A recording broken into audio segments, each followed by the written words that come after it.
আসসালামু আলাইকুম, সবাই কেমন আছেন? আলহামদুলিল্লাহ আমরা অনেক ভালো আছি। আজকের টপিকসটা হচ্ছে আমরা লাইফে হতাশাটা কাটাবো কি করে বা আমরা ডিপ্রেশন থেকে মুক্তি পাবো কি করে। খুব সিম্পল ভাবে আমরা কথাগুলো বলবো। মনোযোগ সহকারে শুনবেন এবং বোঝার চেষ্টা করবেন। আশা করি আপনার লাইফেও কোনো প্রকার ডিপ্রেশন থাকবে না। ডিপ্রেশন বলতে কি বোঝায়? আমরা আসলে হতাশা হয়ে যাই, মানে হতাশ বোধ করি, তাই না? যে কোনো জিনিস নিয়ে আমরা এতটাই দুশ্চিন্তা করি যে আমরা একদম ডিপ্রেশনে চলে যাই, যেটাকে বলে আর কি হতাশাগ্রস্ত হয়ে যায়। যাই হোক, এটা কেন হয়?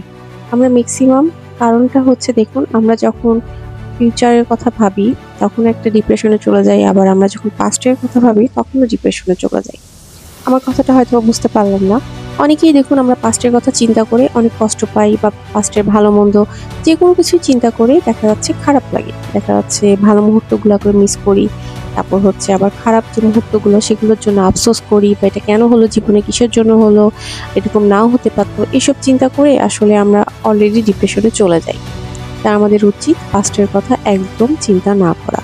যেটা হোক না, ভালো বা যে কোনো খারাপ মুহূর্ত চিন্তা করার কোনো দরকারই নেই। পাস্টের কথা আমরা সম্পূর্ণভাবে ভুলে যাব। আর ফিউচারের কথা কেন বললাম, অনেকে আবার ফিউচারের কথা চিন্তা করেও ডিপ্রেশনে চলে যায়। ফিউচারের কথা চিন্তা করে যে হচ্ছে আমাদেরকে অনেক ভালো কিছু করতে হবে, সাকসেসফুল হতে হবে, আমাদেরকে এটা অ্যাচিভ করতে হবে, ওটা পেতে হবে, এটা পেতে হবে। এত কিছু চিন্তা করে দেখা যাচ্ছে অনেকে ডিপ্রেশনে চলে যায় যে মন মতো কাজ হচ্ছে না কেন, আমি আমার লক্ষ্যে বা গোলে পৌঁছাতে পারবো কি পারবো না। মানে এত কিছু চিন্তা করার কি দরকার আছে ভাই? কোনো দরকার নেই। তাহলে আমরা আসলে কি করব? এটাই তো সবার মাথায় প্রশ্ন আসতেছে, তাই না? যে আসলে আমাদের কি করা উচিত?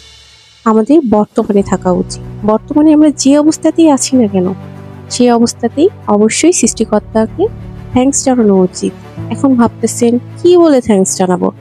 আরে আপনি এই অবস্থায় এখন বেঁচে আছেন, এটাই তো সব থেকে বড় একটা গিফট, তাই না? অনেকে দেখুন আপনার পরিচিতদের মধ্যে এই সময়টা তারা বেঁচে নেই, আপনি বেঁচে আছেন, সেটার জন্য থ্যাঙ্কস জানান। আপনার কাছে যা আছে সেটার জন্য থ্যাঙ্কস জানান। আপনি আপনার সৃষ্টিকর্তাকে থ্যাঙ্কস জানান, সবকিছুর জন্য ধন্যবাদ জানান। এবং হচ্ছে যে মুহূর্তটাতে আছেন সেই মুহূর্তটা থেকে আপনি এনজয় করার চেষ্টা করেন, সেই মুহূর্তটাকে আপনি ভালোবাসার চেষ্টা করেন এবং নিজেকে ভালোবাসুন। আপনি যেই মুহূর্তেই আছেন সেই মুহূর্তটা চিন্তা করুন যে আমি ভালো থাকবো, ভালো থাকার চেষ্টা করব। আপনি নিজের হচ্ছে সাবকনসিয়াস মাইন্ডটাকে, সেটাকে বারবার আপনি বলুন যে হ্যাঁ আমি ভালো আছি, আমি ভালো আছি, আমি ভালো আছি। আর যারা আমরা মুসলিম তারা অবভিয়াসলি আমরা এটাই বলবো যে আলহামদুলিল্লাহ অনেক ভালো আছি, আলহামদুলিল্লাহ অনেক ভালো আছি। সবসময় এটা মাথার মধ্যে আমরা ঢুকিয়ে নিব যে হ্যাঁ আমরা অনেক ভালো আছি।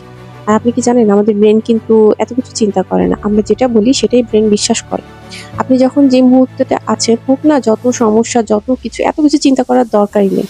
আপনি এই প্রবলেমে আছেন, আপনার অনেক টাকা পয়সা দরকার, আপনি অনেক ঋণগ্রস্ত আছেন, আপনি এই সমস্যার মধ্যে পড়ে গেছেন, এর মধ্যে থেকেও ভালো যে জিনিসগুলো সেগুলোকে আপনি দেখার চেষ্টা করুন, মানে পজিটিভ জিনিসগুলোকে আপনি আঁকড়ে ধরুন এবং দেখুন যে বর্তমানে আপনার কাছে কি কি আছে।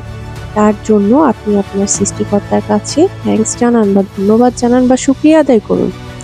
দেখবেন যে আস্তে আস্তে আপনার সেই প্রবলেমগুলো সলভ হয়ে যাচ্ছে। বিশ্বাস হচ্ছে না, আপনি ট্রাই করে দেখুন না। আপনি সবসময়, আমি একটাই কথা বলবো যে সবসময় আপনারা প্রেজেন্টে থাকার চেষ্টা করুন।